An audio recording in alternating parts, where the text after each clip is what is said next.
So hey anime fans. The series name is What If Naruto Got Harem with the Simpsons? So let's start the series. The first thing he noticed was the quiet. Not the quiet of a forest at night, with its small rustling sounds and distant animal calls.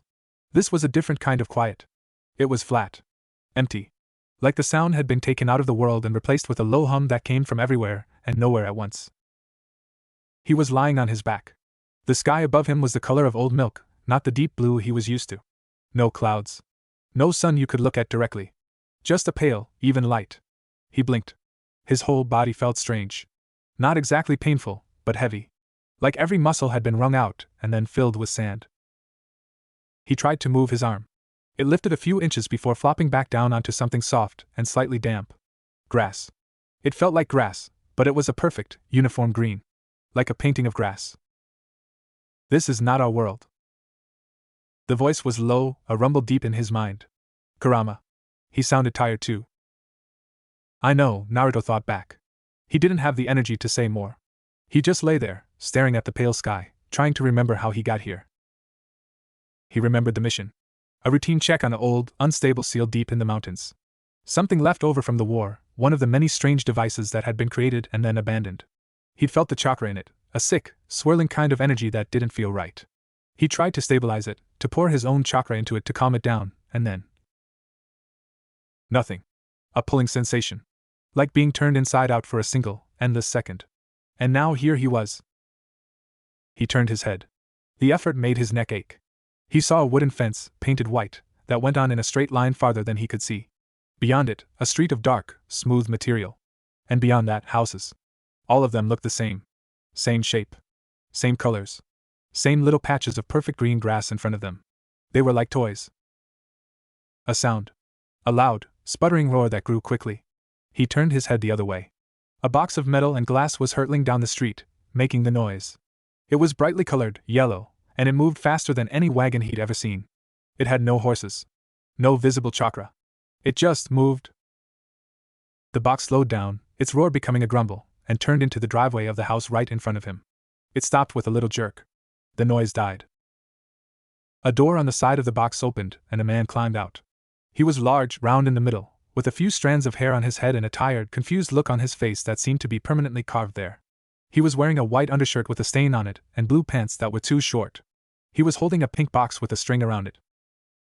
The man shut the car door, then stopped. He looked at the car door.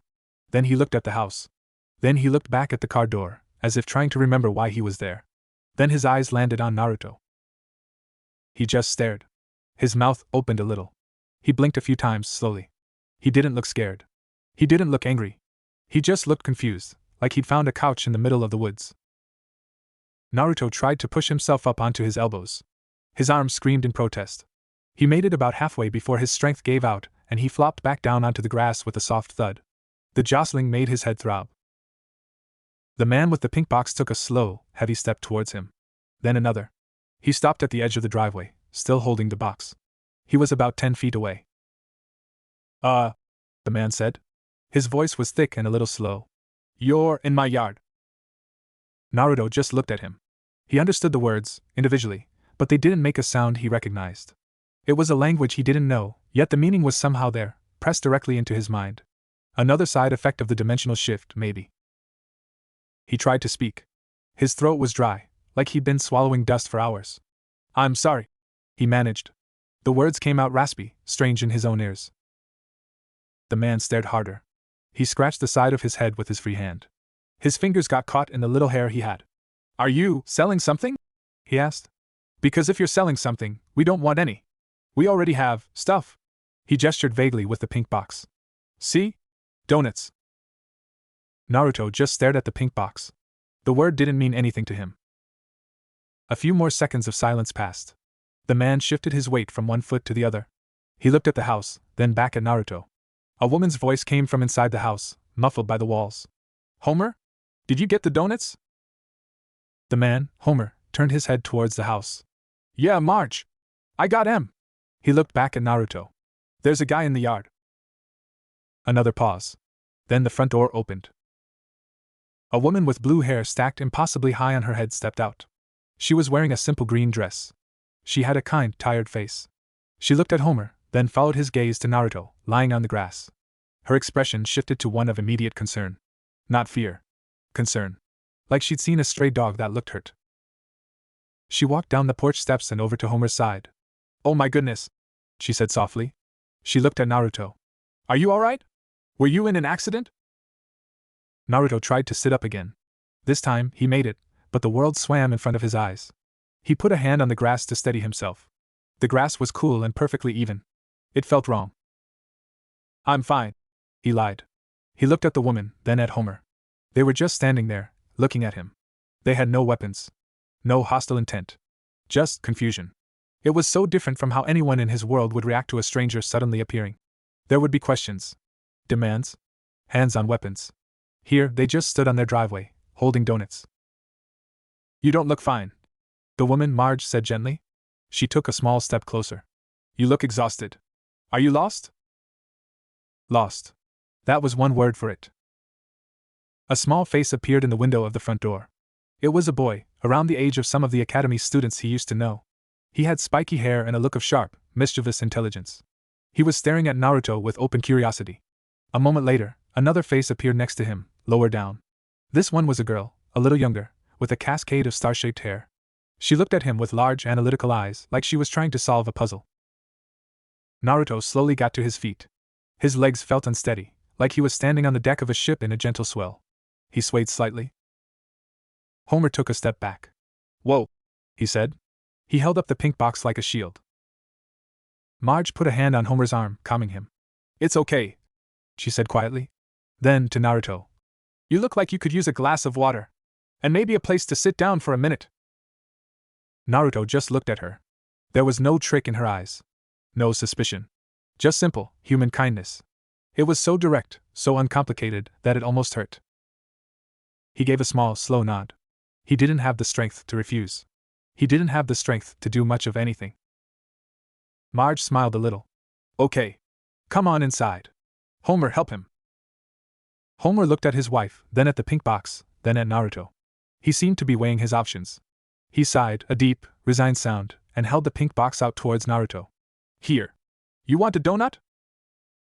Naruto looked at the box. He didn't know what a donut was. But he understood the gesture.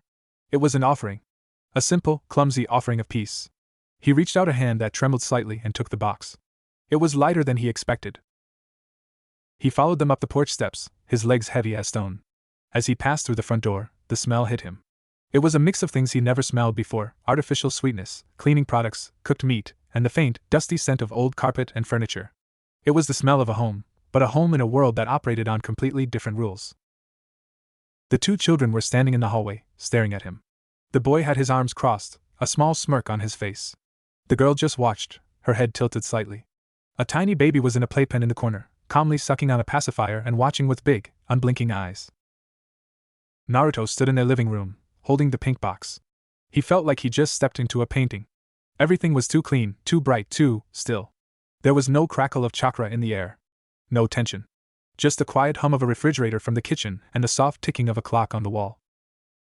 He looked at the faces of this strange family, all looking back at him. And for a moment, the weight of everything, the war, the losses, the endless fighting, and now this impossible, quiet place, pressed down on him so hard he thought his knees might buckle. He didn't say anything. He just stood there in their living room, holding the donuts, and waited. The kitchen was small and brightly lit. Fluorescent lights in the ceiling hummed gently. Naruto sat at a wooden table, his hands wrapped around a glass of cold water. The glass was smooth and perfectly clear. He'd never seen anything like it. Water skins, clay cups, but never something so clear you could see your fingers through it. Homer had already eaten 3 donuts. He sat across from Naruto, sprinkles on his shirt, looking at him with the same confused expression he'd had in the yard. Marge stood by the counter, leaning against it, watching Naruto with soft concern. The 2 older kids, Bart and Lisa, were standing in the doorway, not quite in the room, not quite out of it. The baby, Maggie, was in a high chair, methodically mashing a donut into a fine paste on the tray in front of her. Naruto took a small sip of water. It was cold. Colder than any water he'd ever tasted. It felt strange going down.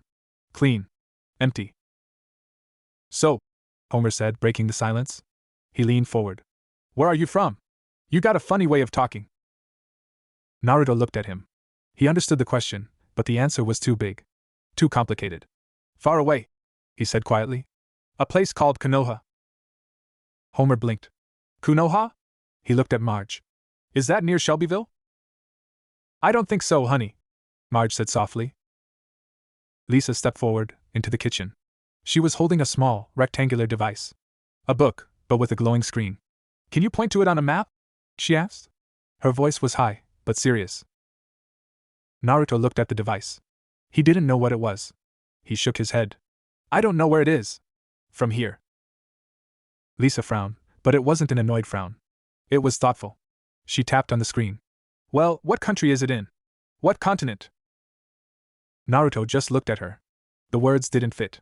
Country? Continent? His world was divided into hidden villages, lands, territories. But they weren't on any map she would have. He doesn't know, Lisa, Marge said gently. He's probably confused. Let him rest. Bart snickered from the doorway. Maybe he's from the moon. That's far away. Naruto glanced at him. Bart had that look. The look of a kid who poked things to see what would happen. Naruto had known 100 kids like him. He didn't take it personally. Homer scratched his belly, which made a soft, rustling sound against his undershirt. So, what do you do? For a living, I mean. You got a job? He seemed to be trying to fit Naruto into the small box of his understanding. A person has a job. A person lives in a town. A person isn't just found in a yard. Naruto thought about it. What did he do? He was a shinobi. He was, in theory, the Hokage. But he wasn't officially yet. He protected people. He fought.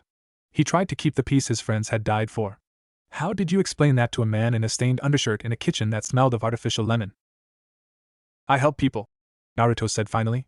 It was the simplest truth. Homer nodded slowly, as if this made perfect sense. Help people? Like a doctor? He perked up. Do you know any exercises for a bad back? I sleep funny. Homer, Marge chided gently. What? He said he helps people. Naruto almost smiled. It was such a simple, human question. A man with a bad back, looking for a solution. In his world, a question like that could lead to a discussion of chakra points, medical ninjutsu, the delicate art of healing. Here, it was just a man and his sore back. I don't know exercises, Naruto said. I'm sorry. Homer shrugged, losing interest. That's okay. I've got a cream. A silence settled over the kitchen again. It wasn't uncomfortable, not exactly. It was just there. The hum of the lights. The faint squelch of Maggie's donut. The ticking of a clock somewhere. Naruto finished the water. He placed the glass carefully back on the table. His hands were still sore, his muscles still weak. The dimensional shift had taken more out of him than just his chakra. It felt like it had taken something fundamental, something he couldn't name. Kurama was quiet. Not asleep, just watching. Waiting. Like a coiled spring in the back of his mind. He was conserving his strength, and Naruto felt the faint, warm pulse of his chakra, a tiny flicker compared to the inferno it usually was. Thank you, Naruto said, looking at Marge. For the water. For letting me sit. Marge smiled. It was a tired smile, but a real one. Of course. You looked like you needed it. We should call someone, Homer said, looking around. Should we call someone? The police? There's a guy in our kitchen. And tell them what, Homer? Marge asked patiently. That a tired man is having a glass of water? I don't know.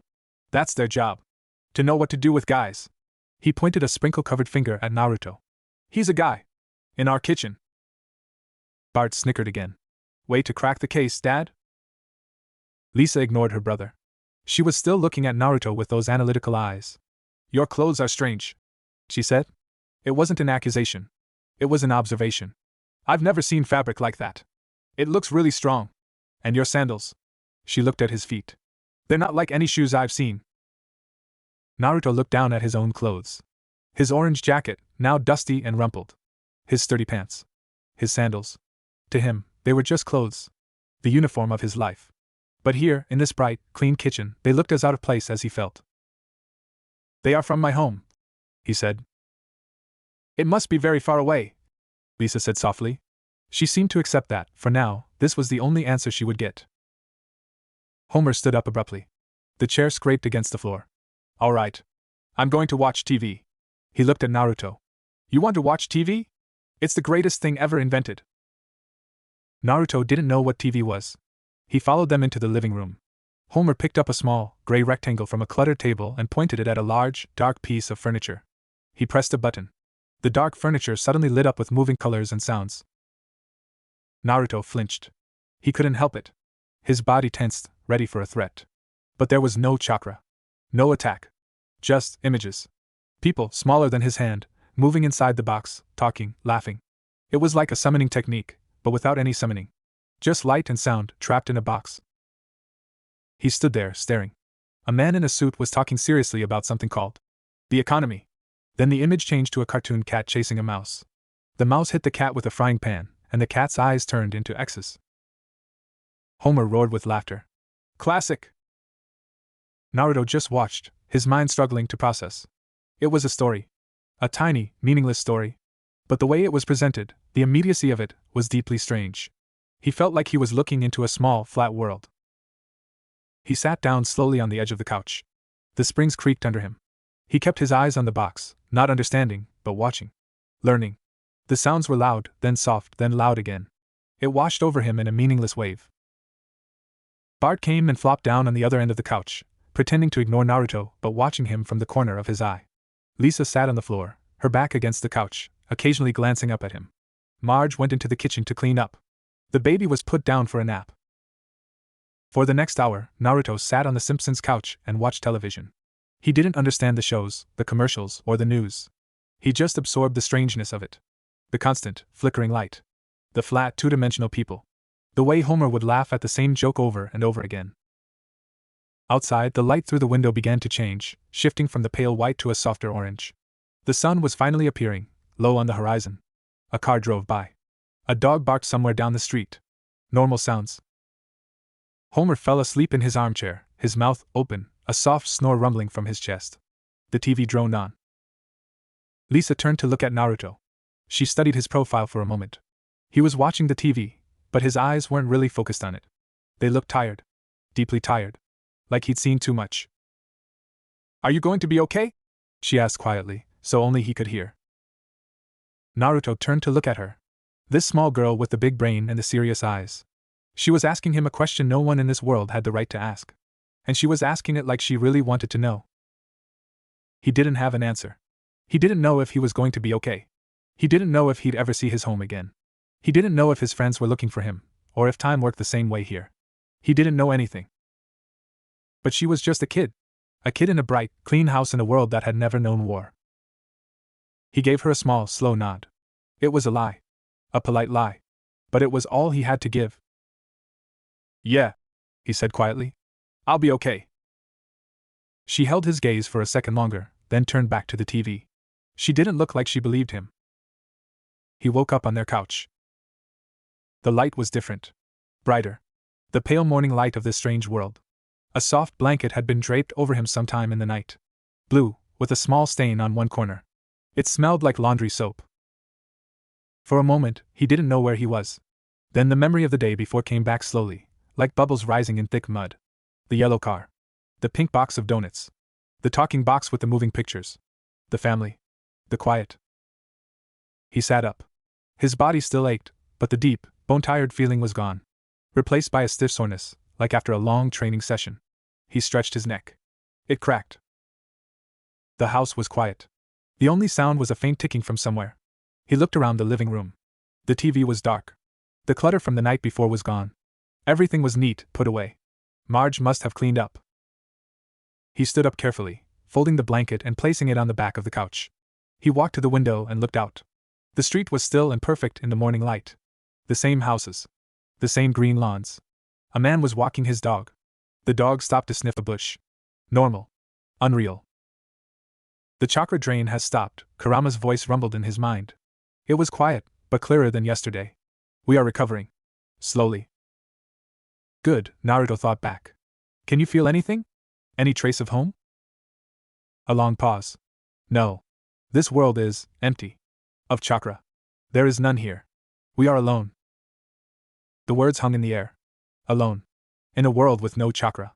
It was like being in a world without air. He hadn't realized how much he relied on the constant, low-level hum of nature's energy until it was completely gone. A noise from the kitchen. Soft footsteps. Marge appeared in the doorway, still in her robe, her blue hair somehow still perfect. She saw him standing by the window and smiled gently. "Good morning," she said softly. "Did you sleep okay?" He nodded. "Yes. Thank you. For the blanket." She waved a hand. "It's no trouble. Are you hungry? I was about to make some pancakes." Pancakes. Another word he didn't know. But the offer of food was universal. He nodded again. "Thank you." He followed her into the kitchen. It was the same bright room as yesterday, but now the sun was streaming through a window above the sink, making the whole place feel warmer. Marge moved around the kitchen with practiced ease, pulling out bowls, a carton of milk, a bag of flour. Naruto stood by the table, watching. He felt useless. In someone's home, being fed, and he had nothing to offer in return. No way to explain himself. No way to repay the simple kindness. "You don't have to stand," Marge said, glancing over her shoulder. "Have a seat." He sat. The chair was hard, but comfortable. "So," Marge said as she cracked an egg into a bowl. The sound was sharp and clean. "We never got your name." He blinked. In all the confusion, he hadn't offered it. A basic courtesy he had forgotten. "Naruto," he said. "Naruto Uzumaki." Marge repeated it slowly, carefully. "Naruto Uzumaki. That's a beautiful name." He wasn't sure if it was beautiful, but the way she said it, with such gentle care, made it feel that way for a moment. "I'm Marge," she said. "You met Homer. And the kids. Bart, Lisa, and Maggie." She poured the batter onto a hot griddle. It sizzled. Naruto watched the process with quiet interest. It was so simple. Mixing things together, applying heat, creating food. In his world, cooking over a fire was common, but the tools were different. The stove, with its even, instant heat, was a marvel. "So, Naruto," Marge said, not looking at him, her voice light and conversational. "Where are you headed? Do you have family? Someone we can call?" He'd been expecting the question. It was the logical question. But he still didn't have an answer. He stared at the patterns in the wood grain of the table. "I don't know," he said quietly. "I don't think anyone is nearby." Marge flipped a pancake. It was perfectly golden brown. "Well, you're welcome to stay here for a while. Until you figure things out." He looked up at her. Her back was to him, her focus on the stove. There was no expectation in her voice. No condition. Just an offer. Simple and open. "Why?" The word came out before he could stop it. It was a genuine question. In his world, such an offer would be weighed, questioned. There would be a debt implied, a favor to be called in later. Trust was hard won. Marge turned then, the spatula in her hand. She looked at him, her blue eyes calm. "Because you needed help," she said. "And we had a couch." It was such a simple answer. It didn't fit into any of the complex social structures he knew. It was just true. He didn't know what to say. So he just nodded. The back door slammed open and Bart walked in, his hair even messier than yesterday. He was wearing shorts and a t-shirt with a skull on it. He stopped when he saw Naruto. "Oh, you're still here," he said. It wasn't mean, just an observation. "Bart," Marge said in a warning tone. "What?" "I'm just saying." He grabbed a box of sugary cereal from a cupboard and poured a mountain of it into a bowl. "So, Mr. Mystery Man, what's the plan for today? Gonna disappear in a puff of smoke?" Naruto looked at him. "I don't know how to do that." Bart paused, a spoonful of cereal halfway to his mouth. He seemed almost disappointed. "Oh, boring." Lisa came in a few minutes later, already dressed, a book in her hand. She sat down quietly, said good morning to her mother, and gave Naruto a long, appraising look. She didn't ask any questions, just watched. Homer shambled in last, his eyes half closed, his hair even more disheveled than Bart's. He grunted something that might have been morning, and slumped into a chair. Marge placed a tall stack of pancakes in the center of the table. Breakfast was a quiet affair. The sounds of chewing, the clinking of forks, the occasional slurp of coffee from Homer. It was a family rhythm, comfortable and unremarkable. Naruto ate the pancakes. They were soft, sweet, and unlike anything he'd ever tasted. He ate 3 of them without realizing it. After breakfast, Homer went to work, grumbling about his boss. Bart disappeared to his room to cause some kind of trouble, Marge suspected. Lisa lingered, sitting on the living room floor, reading her book but occasionally glancing at Naruto, who had returned to the window. "So," Lisa said, after a long silence, If you don't have a place to go, and you don't have a phone, and you're not from anywhere around here, how did you get here? It was the sharpest question yet. Not hostile, just logical. Naruto turned from the window. He looked at the small girl with the serious face. He could lie. He could make something up. But the lie would be complicated, and he was tired. So he told her the truth. The simple, impossible truth. I was trying to fix something, he said slowly. A kind of machine. An old one. And it broke. And then I was here. In the grass. Near your house. Lisa stared at him. Her brow furrowed. A machine? Like a teleporter? That's not possible. The energy requirements alone would be astronomical. The physics don't work. Naruto didn't know what astronomical meant. He just shook his head. I don't know how it worked. It just did. Lisa was quiet for a long moment. He could almost see the gears turning in her head, trying to fit his impossible statement into her understanding of the world. Finally, she said, That's really weird. Yes, Naruto agreed. It was the most accurate description of his situation he had heard so far. She didn't press further. She went back to her book, but she didn't turn a page for a long time. She was thinking. Naruto could tell. He went back to watching the street. A mail truck drove by. A woman was watering her plants. Life in the strange, quiet town continued, oblivious to the impossibility sitting in the Simpsons' living room. He thought about his own village. About the chaos of the market, the training fields, the faces of his friends. He wondered if they were looking for him. He wondered if he would ever see them again. He put his hand on the cool glass of the window. It was a barrier. A thin, clear barrier between him and this perfect, silent world. And for the first time since he'd arrived, he felt a small, sharp pang of something he hadn't felt in a long time. He felt homesick. By the third day, Naruto's strength was mostly back. The soreness was gone, replaced by a restless energy. He was used to moving, training, doing. Sitting on a couch or by a window was a strange kind of torture. He offered to help Marge with chores. At first, she refused, telling him to rest. But he insisted, and she finally gave in. He washed dishes by hand, declining the loud, gurgling machine under the counter. He swept the floor with a broom he found in a closet. He even helped her carry groceries from the car, which made Homer, who was watching TV, grunt in approval. Marge watched him as he worked. He was quiet, methodical. He treated every small task with a kind of focus that seemed strange for someone just doing dishes. Like it was a mission. She didn't comment on it. She just let him help. Bart was more persistent. He saw Naruto as a puzzle, a challenge. A mystery man in his house who wouldn't explain anything. He followed Naruto around, asking questions. So, where'd you learn to fight? You look like you can fight. Naruto, putting away a can of soup, glanced at him. I learned from teachers. And from friends. Like karate? Kung fu? Judo? Something like that, Naruto said. He didn't want to explain chakra. He didn't think Bart would believe him. Bart was undeterred. Can you show me something? A move? A punch? Naruto looked at the boy. He was full of energy, restless, looking for something to push against.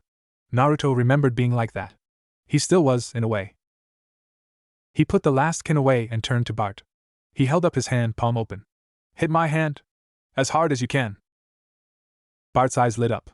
He pulled back his small fist and punched Naruto's palm with all his might. There was a soft thud. Naruto's hand didn't move. Not even an inch. Bart stared at his fist, then at Naruto's immobile hand. A flicker of confusion crossed his face. He'd expected something. Pain for Naruto, maybe. A reaction. He got nothing. Do it again, Naruto said calmly. Bart hit him again. Harder. Same result. That's pretty cool, Bart admitted, shaking his hand. It was a little sore. Naruto just nodded and went back to wiping the counter. For the rest of the day, Bart was quieter. He kept looking at Naruto's hands. Lisa's approach was different. She didn't follow him. She observed. She asked her questions at mealtimes, or when she found him sitting still. In your village? She asked him one afternoon, as he sat on the porch steps. What did you learn in school? He thought about the academy. The lessons on chakra control. The taijutsu drills. The survival training. The history of the hidden villages, which was mostly a history of war. We learned to be useful, he said finally. To protect the village. To work together. Like civics? And team-building exercises? She asked, trying to fit it into her framework. Something like that, he said. She frowned. His answers were always just out of reach. They fit, but they didn't. Like a key that was almost the right shape for a lock. What did you want to be when you grew up? She asked. He looked at her. This was an easier question. Hokage, he said. The leader of the village. Lisa's eyes widened slightly. You wanted to be in charge? Yes. So I could protect everyone. So no one would have to be alone. He said it simply, without any drama. It was just a fact. Lisa was quiet for a moment, processing. That's a very big goal, she said softly. I know, Naruto said. He looked out at the street. But I'm getting there. On the fourth day, Marge asked him to walk to the store with her. She said she needed help carrying the bags, but Naruto suspected she just wanted to get him out of the house. To show him the town. They walked down the perfect sidewalks. Naruto looked at everything. The cars that hummed past. The streetlights that changed colors on their own. These with their bright signs and windows full of things he couldn't name. It was overwhelming. A constant stream of new information. People looked at him. His clothes. His hair. The strange, quiet way he carried himself. Most just glanced and looked away. A few stared a little longer. Naruto ignored them. He was used to being stared at. At the store, the fluorescent lights were even brighter than in the Simpsons' kitchen. The aisles were stacked high with colorful boxes and bags. Everything was wrapped in plastic or paper. The sheer amount of stuff was staggering. In his village, the market had fresh food, handmade goods, things that had a purpose. Here, there were aisles dedicated to things he couldn't even guess the function of. Marge pushed a cart. She put things in it. A large bag of chips. A bottle of soda. A box of laundry detergent. Naruto walked beside her, observing. A small child in another cart stared at him with wide eyes. Naruto stared back. The child hid his face. As they were leaving, a man in a blue uniform with a shiny badge on his chest approached them. He was round, with a thick mustache and a doughy face. He was eating a donut. Morning, Marge, the man said, his voice friendly but official. Good morning, Chief Wiggum, Marge said pleasantly. The chief's eyes moved to Naruto. He looked him up and down, taking in the orange jacket, the sandals, the whisker-like marks on his cheeks. He took a bite of his donut and chewed slowly. New in town? He asked Naruto. Naruto looked at Marge. She gave him a small, encouraging nod. Yes, Naruto said. Chief Wiggum nodded, chewing. Thought so. Don't see many folks dressed like that. He swallowed. You got some ID on you? Just a formality. Naruto didn't know what ID was. He just shook his head. The chief's eyebrows went up a little. No ID? Where you from, son? He's staying with us. Marge interjected smoothly. He's a friend of the family. From out of town. His name is Naruto. Chief Wiggum looked at Marge, then back at Naruto. He seemed to be doing some slow, internal calculation. Finally, he shrugged. All right, Marge. You vouch for him, that's good enough for me. For now. He pointed a powdered sugar finger at Naruto. You need to get some ID, though. Can't go around without ID. It's un-American. He nodded sagely, finished his donut, and waddled away. Marge let out a small breath. Don't mind him, she said quietly to Naruto. He's mostly harmless. Naruto watched the chief go. He was another piece of the puzzle. Another person in this town with a specific role. The enforcer of rules. But he seemed slow, uninterested in real trouble. It was a strange kind of law enforcement. They walked back to the house in silence. Naruto carried the bags. They were light. That night, after dinner, Homer was watching TV again. Bart was in his room. Lisa was reading. Marge was putting Maggie to bed. Naruto sat on the porch steps, alone in the dark. The street was quiet. The houses were lit from within, squares of warm yellow light against the night. He felt Kurama stir. A faint pulse of warmth. You are thinking too much, the fox said. I'm trying to understand this place, Naruto thought back. It is simple. They live. They eat. They sleep. They have no threats. No wars. They fill their time with small things. It's strange. It is peaceful. Is that not what you fought for? Naruto didn't have an answer. He had fought for peace. But this was a different kind of peace. A peace he didn't know how to exist in. A peace that felt fragile, not because it might break, but because it was so complete it felt unreal. The front door opened and closed softly. Lisa came and sat down next to him on the step. She didn't say anything at first. She just sat there, looking up at the stars. There weren't many. The street lights washed most of them out. "I've been thinking about what you said," she said quietly. "About wanting to be the leader. To protect everyone." Naruto waited. "It's a lot of responsibility," she said. "Do you ever get scared?" He looked at her small profile, lit faintly by the porch light. She was just a kid, but she asked questions that adults often avoided. "Yes," he said. It was the truth. He had been scared many times. He was scared now, though he didn't fully understand of what. Lisa nodded like she expected that answer. "Me too," she whispered. "All the time." They sat together in the quiet dark, a war veteran and a little girl, sharing the same simple truth. The 5th day started the same as the others. Breakfast. Homer grumbling. Bart causing small trouble. Lisa reading. Marge moving quietly through the house, keeping everything together. But there was a knock at the door mid-morning. Marge answered it. A man stood on the porch. He was thin, with a pointed nose and even pointer gray hair. He wore a crisp white shirt and a red bow tie, and he held a briefcase. Behind him, a man in a black suit stood silently, holding a small camera. "Good morning, Mrs. Simpson," the man said, his voice smooth and oily. "I'm Seymour Skinner, principal of Springfield Elementary. I hope I'm not intruding." Marge's smile was polite but tight. "Principal Skinner. This is a surprise. Is everything all right with Bart? Lisa?" "Oh, yes, yes," Skinner assured her quickly. "The children are, well, they are as they always are. No, this is about another matter." He leaned in slightly, lowering his voice. "I understand you have a guest staying with you. A young man from out of town." Marge's expression didn't change, but Naruto, who was standing in the hallway just out of sight, could see her shoulders stiffen slightly. "Yes," she said carefully. "A friend of the family is visiting." "Splendid, splendid," Skinner said, though his smile didn't reach his eyes. "The thing is, Mrs. Simpson, Springfield is a community. And as an educator and a member of the town's, well, let's call it the informal committee on civic welfare, I like to be aware of new faces. Ensure everyone feels welcome, you understand. And also, ensure that everyone fits in." He gestured to the man with the camera. "This is a photographer from the Springfield Shopper. We were hoping to get a picture. A little human interest story. Mystery man visits Springfield. Something to brighten up the local section." Marge glanced back into the house. Her eyes met Naruto's for a brief second.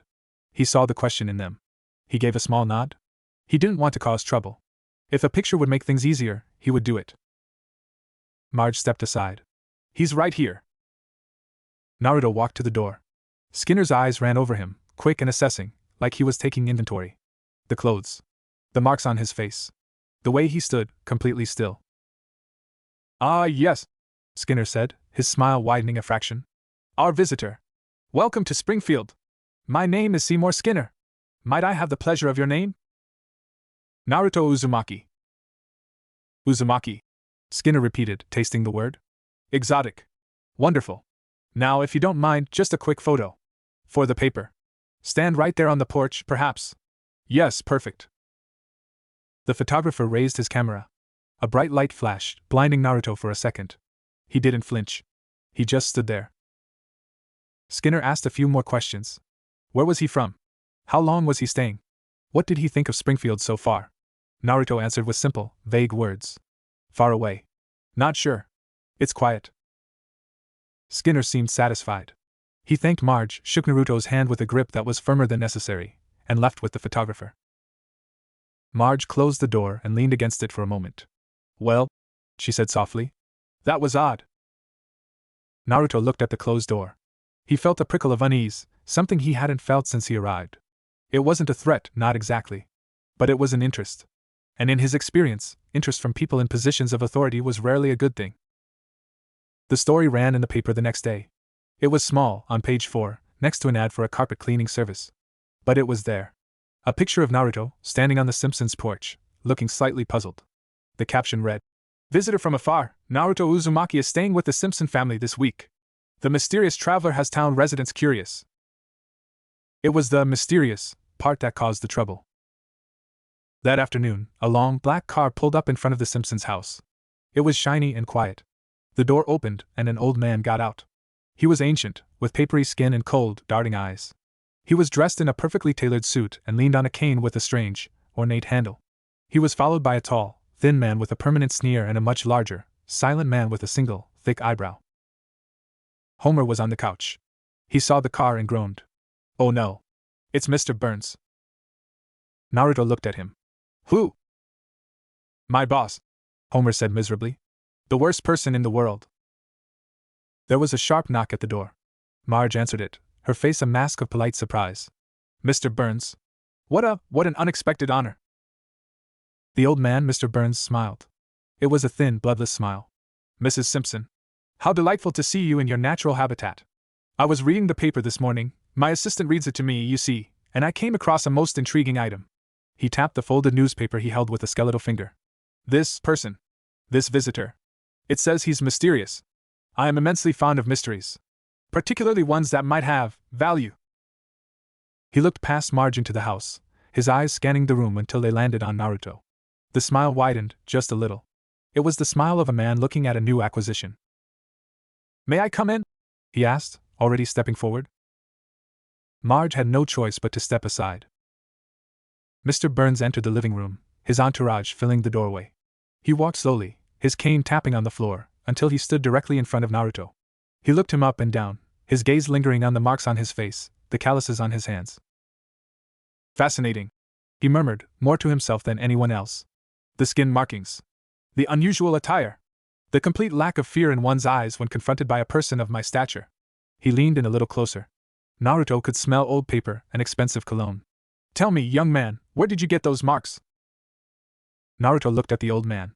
He felt no warmth from him. No kindness. Just a cold, probing curiosity. Like he was a specimen. "I was born with them," Naruto said. "Born with them," Burns repeated, savoring the words. "How extraordinary. And the clothing? The sandals? Also from your place of birth?" "Yes." Mr. Burns nodded, as if this confirmed something. He straightened up and addressed Marge, completely ignoring Homer, who was shrinking into the couch cushions. "Mrs. Simpson, I would like to extend an invitation to your guest. A tour of the Springfield nuclear power plant. A small glimpse into the engine that powers our fair town.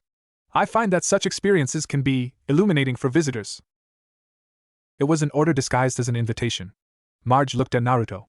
He saw the warning in her eyes, but he also saw the pressure she was under. This man clearly had power here. Naruto looked back at Mr. Burns. The cold, appraising eyes. The silent, looming man behind him. He had faced down enemies far more terrifying than this old man. But those enemies were straightforward. You knew they wanted to kill you. This was different. This was a different kind of threat. A threat wrapped in civility and wealth. He thought of Kurama's words. "This is a different kind of predator," the fox murmured. "He does not hunt with claws, but with papers and power. Be careful." Naruto gave a small nod. "Okay," he said quietly. Mr. Burns's smile widened. It was the only reaction he needed. The power plant was huge. A maze of steel walkways, thrumming machinery, and pipes that ran everywhere, carrying things Naruto couldn't see. The air hummed with a deep, constant vibration that he felt in his chest. It reminded him, uncomfortably, of the feeling he'd had right before the dimensional shift. A kind of unstable energy. Mr. Burns led the tour himself, which seemed to make everyone nervous. The thin man, Smithers, followed a step behind, whispering facts and figures that Burns would then repeat, incorrectly. The large, silent man, whom Burns called Larry, just stood in the background and stared. Homer had been forced to come along. He shuffled behind the group, looking miserable. He kept glancing at Naruto with an expression that seemed to say, "I'm sorry." They walked through a vast room filled with enormous, cylindrical tanks. Burns pointed his cane at them. "These, Mr. Uzumaki, are the reactors. The very heart of my empire. They create power, energy, the lifeblood of modern civilization." He chuckled, a dry, rattling sound. "They also create a rather healthy profit margin." Naruto looked at the tanks. He could feel the energy coming off them. It wasn't chakra. It was something else. Raw, impersonal, and immense. It felt dangerous. Like a sword without a hand to guide it. "Fascinating, isn't it?" Burns said, watching Naruto's face. "This power. It's clean, efficient, and absolutely essential. And yet most people have no idea how it works. They just flip a switch, and the light comes on.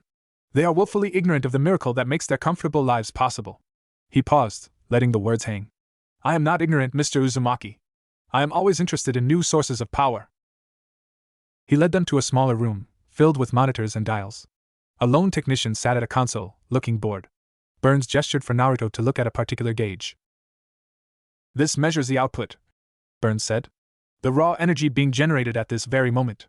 It's a number, Mr. Uzumaki. Just a number. But that number represents the ability to light homes, power factories, and, well, to do almost anything. He stared at the gauge for a long moment, then turned his cold eyes back to Naruto. Your arrival in our town was quite sudden, I understand. No car. No bus. No train. You simply appeared. That suggests a certain command of energy that I find most intriguing. Naruto said nothing. He just looked back at Burns. I read the paper, Burns continued. Mysterious. It didn't say how you got here. I'm asking you directly, Mr. Uzumaki. How did you get to Springfield? The room was quiet except for the hum of the machines. Smithers watched with eager interest. Homer shuffled his feet. The technician pretended not to listen. Naruto thought about lying. He could make something up. A bus. A long walk. But Burns wouldn't believe him. The man was too sharp, too suspicious. And the truth was so strange, it might actually be the best shield. I was far away, Naruto said slowly. I touched something I shouldn't have. And then I was here.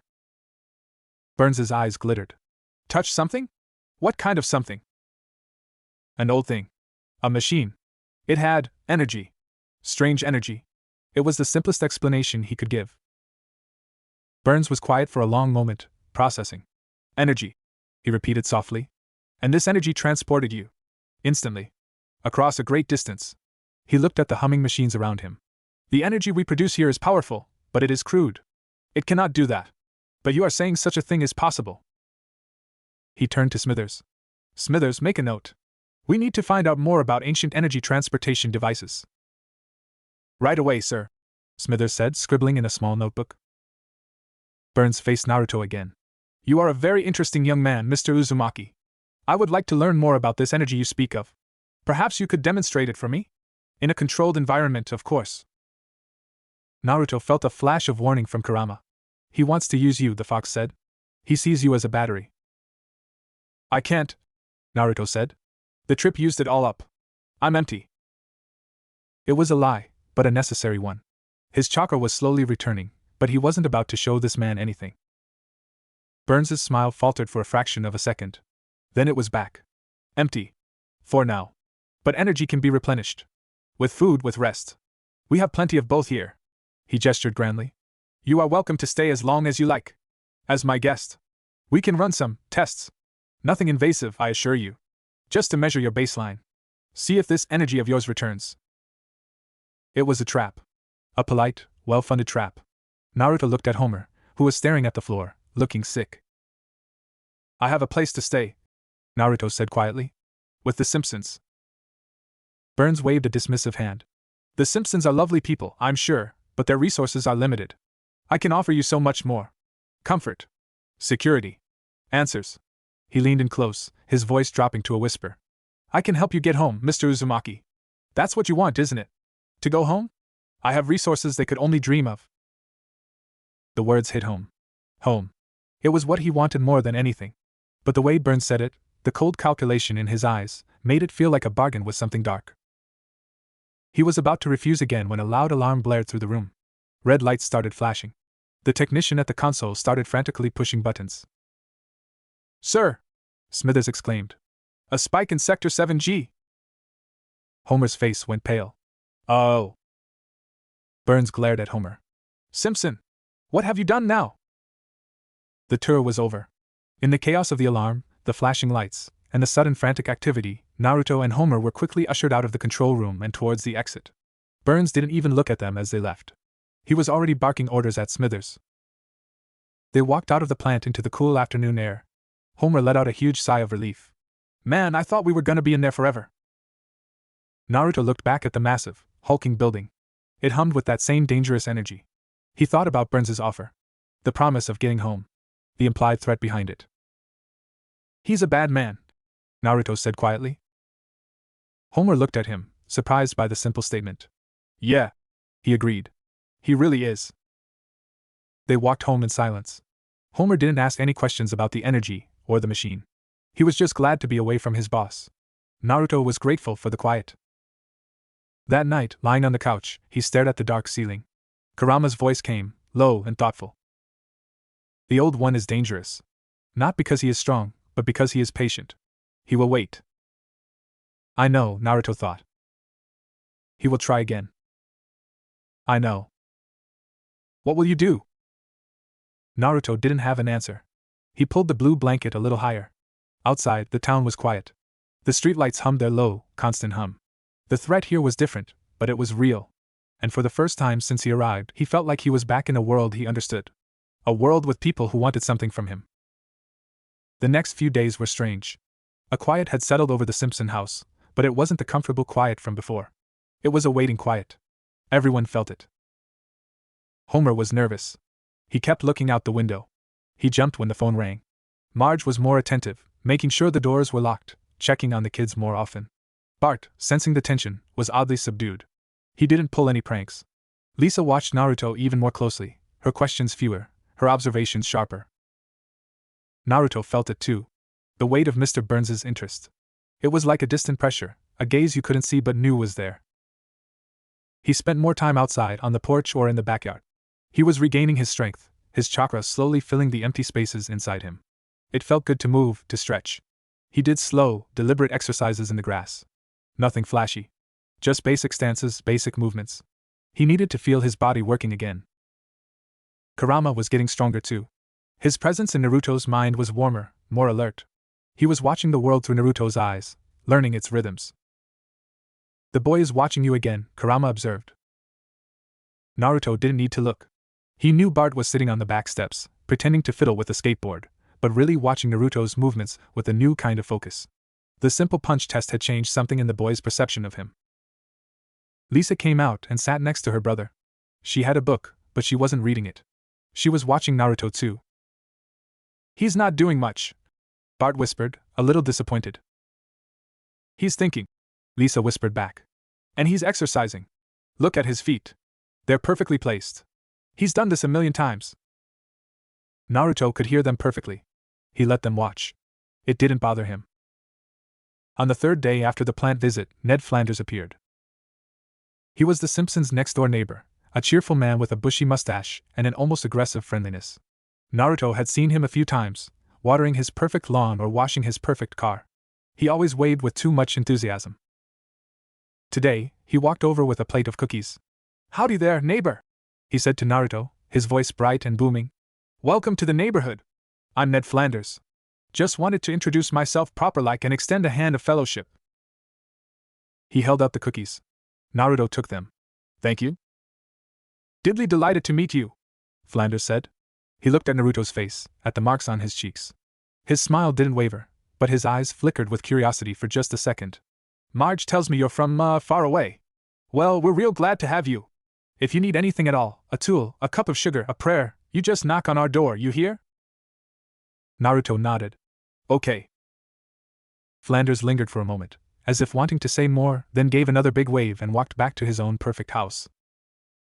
Homer appeared at the back door. "Did Flanders just give you cookies?"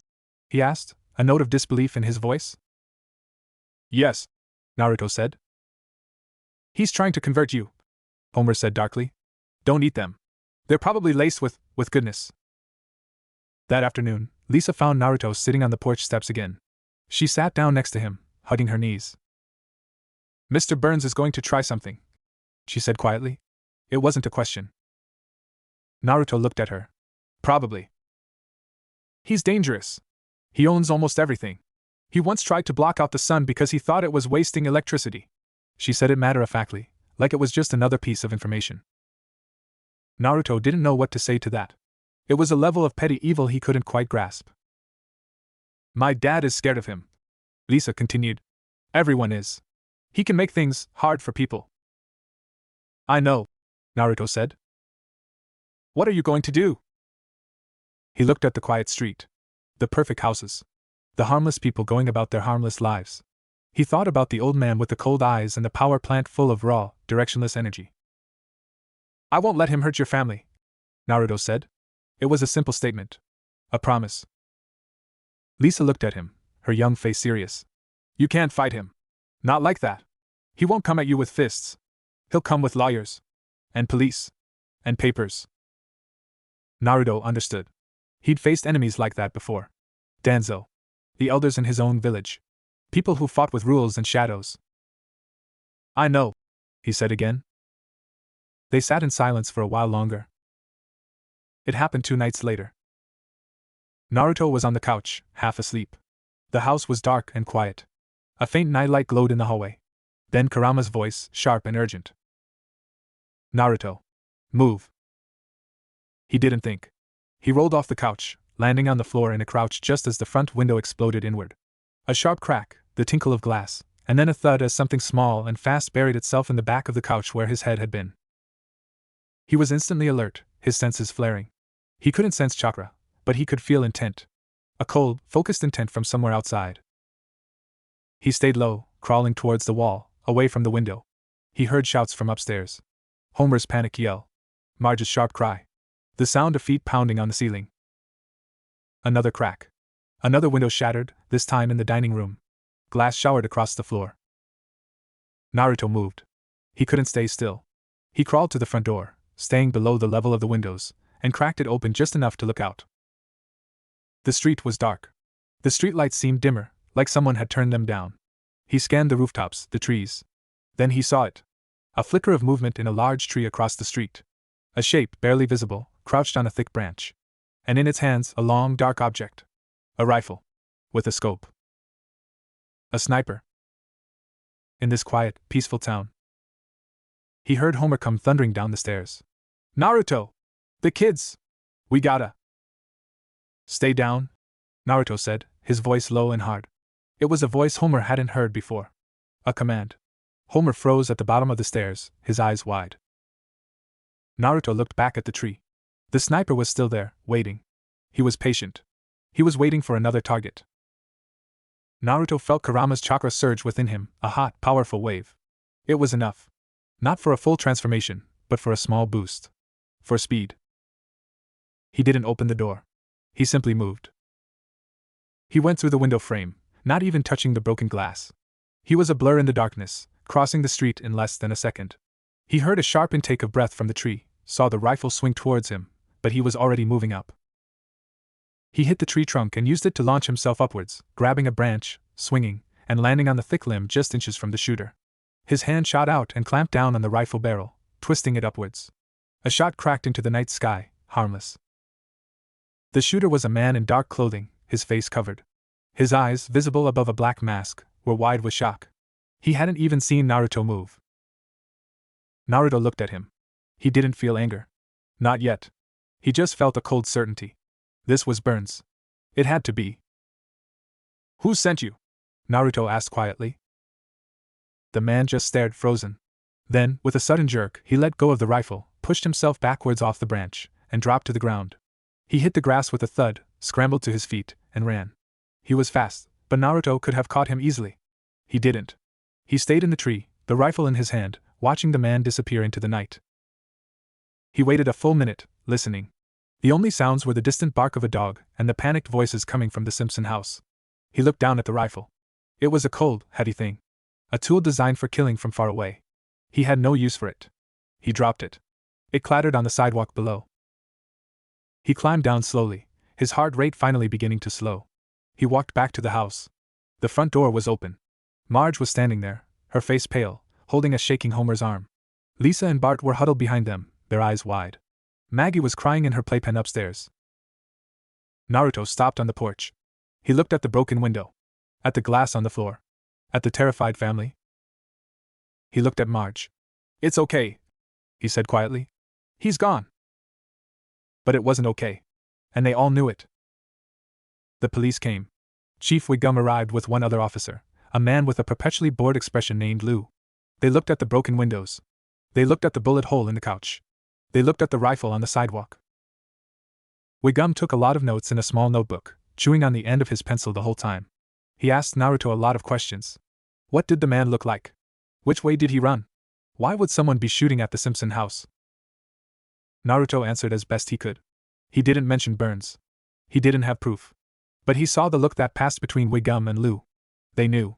Everyone in town knew what Burns was capable of. Wiggum took the rifle as evidence. He promised to look into it. But his voice lacked conviction. He was a small-town cop, and this was a big, ugly problem. After the police left, Marge made tea. They all sat in the kitchen, the only room without broken windows. No one spoke much. Homer kept looking at Naruto with a new expression. It wasn't just confusion anymore. It was something closer to awe, mixed with fear. Bart stared at him openly now, all pretense gone. Lisa held her mug with both hands, her eyes on the table, thinking. Finally, Marge broke the silence. "You saved us," she said softly, looking at Naruto. "You moved so fast. I've never seen anyone move like that." Naruto didn't know what to say. He just shook his head slightly. "It was nothing." "It wasn't nothing," Homer said, his voice unusually serious. "You could have been killed. We could have been killed." Naruto looked at Homer. "I wouldn't let that happen. Not while I'm here." The simple statement hung in the air. It was a promise. A heavy one. They eventually went to bed, though Naruto doubted anyone slept well. He didn't go back to the couch. He went up to the roof. He climbed out of Lisa's bedroom window, finding easy handholds on the familiar shingles. He sat down near the peak, looking out over the quiet town. The streetlights were back to their normal brightness. The houses were dark. It all looked so peaceful again. So unreal. He heard the windows slide open behind him. A moment later, Lisa climbed out, less gracefully than him, and sat down a few feet away.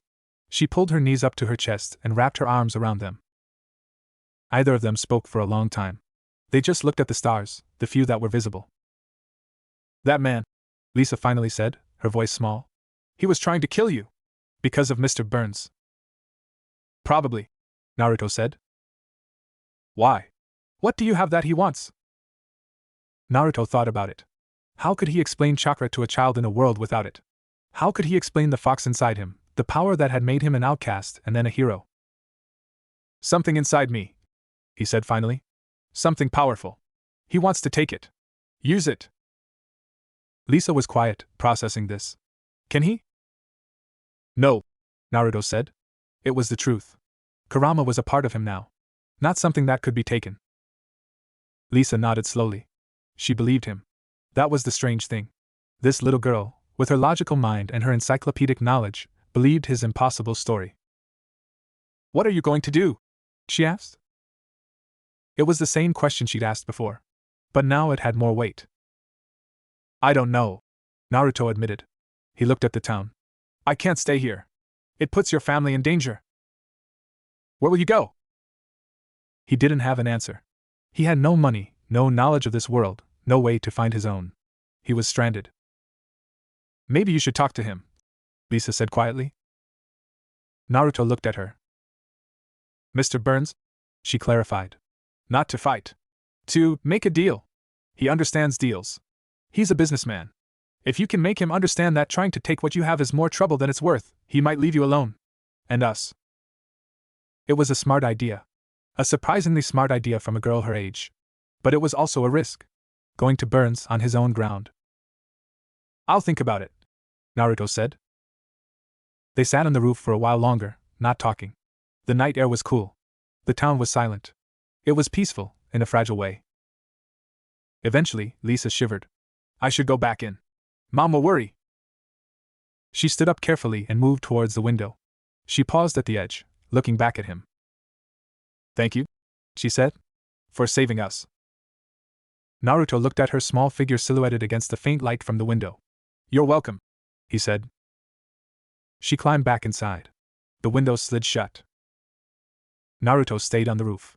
He watched the sky begin to change, the deep black softening to a dark gray, then to a pale blue. The sun was coming up. A new day in Springfield. He thought about Lisa's suggestion. He thought about Burns's cold eyes. He thought about the sniper in the tree.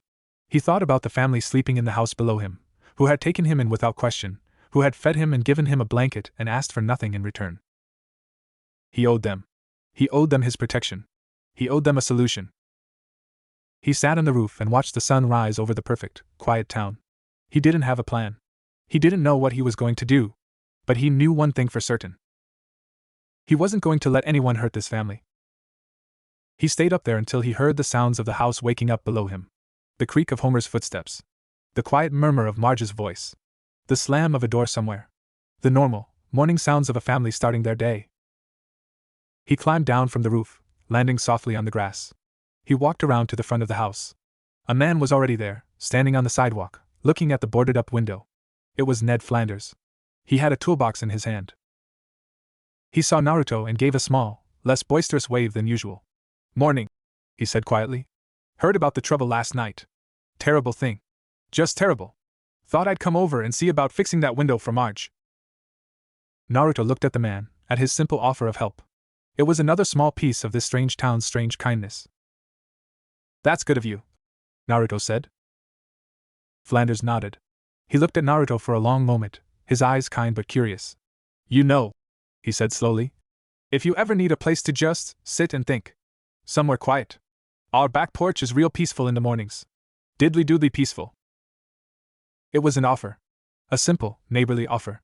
Naruto looked at the man's honest face. He thought about Lisa's question. "What are you going to do?" He still didn't have an answer. But for the first time, standing there on the sidewalk as the sun rose over Springfield, the question didn't feel quite so heavy. It just felt like a question. One he would have to answer, eventually. Life, as they said in this strange world, continued. He looked at Flanders and gave a small nod. "Maybe I will." He walked up the porch steps and into the house, where Marge was already pouring coffee and the smell of pancakes was starting to fill the air. Next. The window was fixed by noon. Flanders worked quietly, efficiently. He didn't ask questions about what happened. He just measured, cut, and fitted the new glass, occasionally humming hymns under his breath. Naruto sat on the porch steps and watched him work. It was something to do. Marge brought out lemonade. Flanders thanked her warmly. Naruto just held his glass, the cold seeping into his palms. "All finished," Flanders said finally, packing up his tools. He looked at the new window with satisfaction. "Good as new. Stronger even. Used the double-thick glass. Diddly-doodly safer." Marge thanked him. He waved it off, said it was his Christian duty, and walked back to his perfect house. The afternoon was quiet. Too quiet.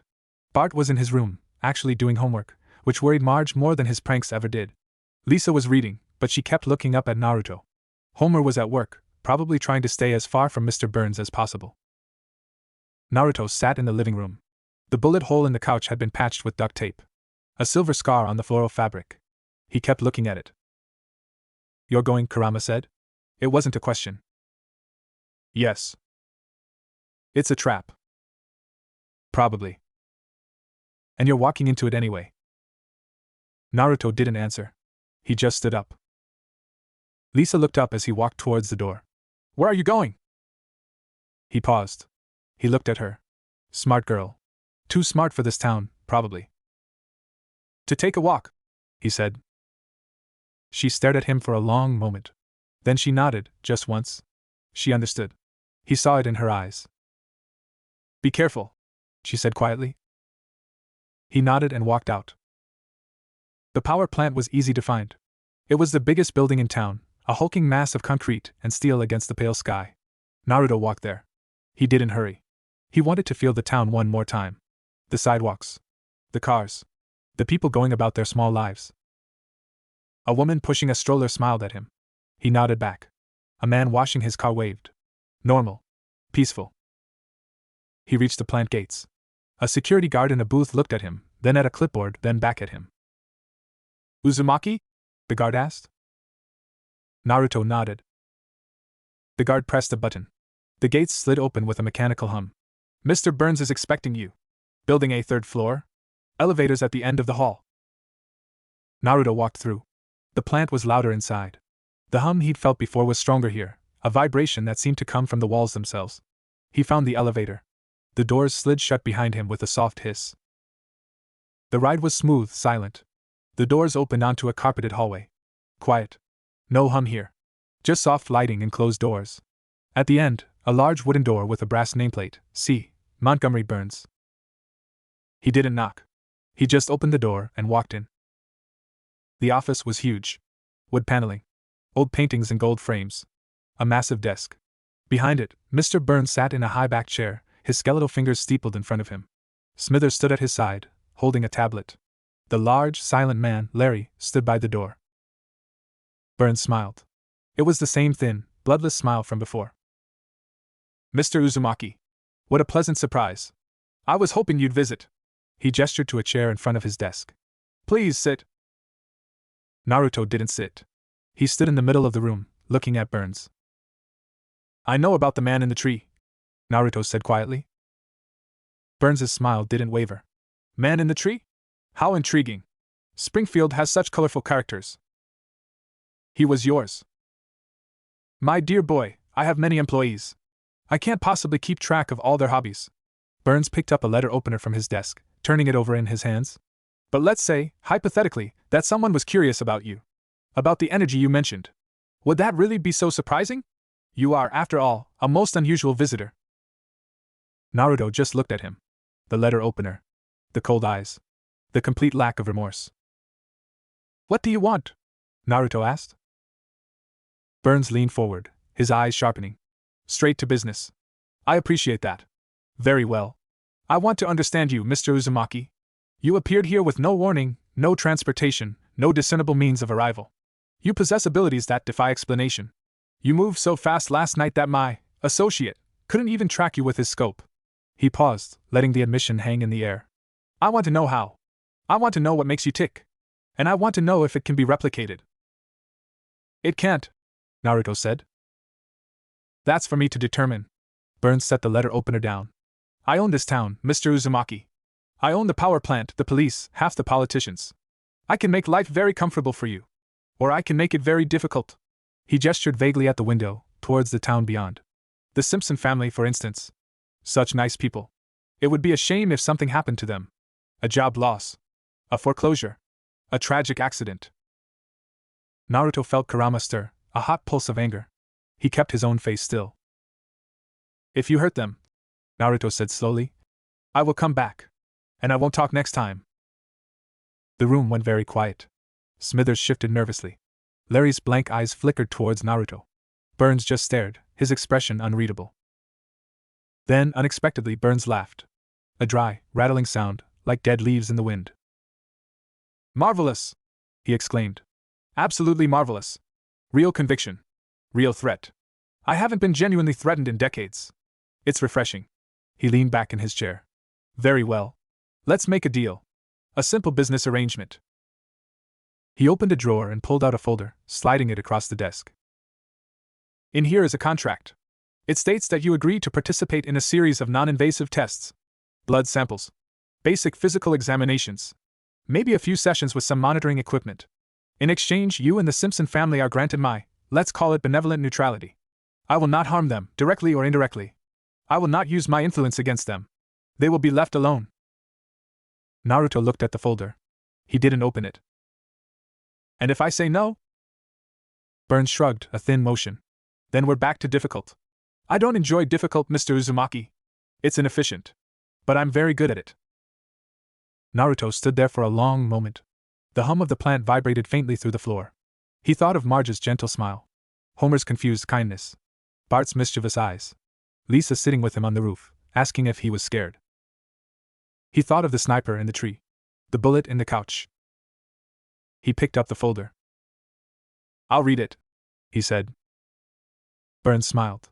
That's all I ask? Take your time. Smithers will show you out. He walked back to the Simpsons' house slowly. The folder was thin, light, in his hands. He didn't open it. Homer's car was in the driveway. He was home early. Naruto found him in the kitchen, eating a sandwich, looking tired. Hey, Homer said, his mouth full. Where'd you go? Walking, Naruto said. Homer nodded, accepting this. He swallowed. Marge is at the store. Bart's somewhere. Lisa's in her room. He paused, looking at Naruto with an expression that was trying to be serious. Listen. About last night. I just wanted to say, thanks. You know. For not letting us get shot. Naruto looked at him. Such a simple man. Such a simple thanks. You're welcome, he said. Homer nodded again, seemingly satisfied. He went back to his sandwich. Naruto walked to the living room. He sat on the duct-taped couch and opened the folder. The contract was dense. Pages of small print. Legal words he didn't understand. But the gist was clear. Tests. Observations. His cooperation. In return, the Simpsons would be protected. He didn't trust Burns. Not for a second. But the offer was real. The threat behind it was real too. Lisa appeared in the doorway. She looked at the folder in his hands, then at his face. "You went to see him?" she said. "Yes." She walked in and sat down next to him, not too close, but close enough. "What did he say?" Naruto handed her the folder. She took it and started reading, her brow furrowing deeper with every page. It took her a long time. Naruto waited. Finally, she looked up. "It's a trap," she said quietly. "But it's also a real contract. If he breaks it, there are legal consequences. Even for him." "Can he break it?" Lisa thought about it. "Probably. He has the best lawyers money can buy. But," she paused, "but it might slow him down. Give us time." Time for what, Naruto didn't know. Time to find a way home? Time for something else? "Your family would be safe," he said. "That's what matters." Lisa looked at him, her young face serious beyond its years. "What about you?" He didn't have an answer. He just looked at the folder in her hands. They sat together in the quiet living room, the afternoon light fading outside, the duct tape scar on the couch between them. Either of them spoke. There was nothing left to say.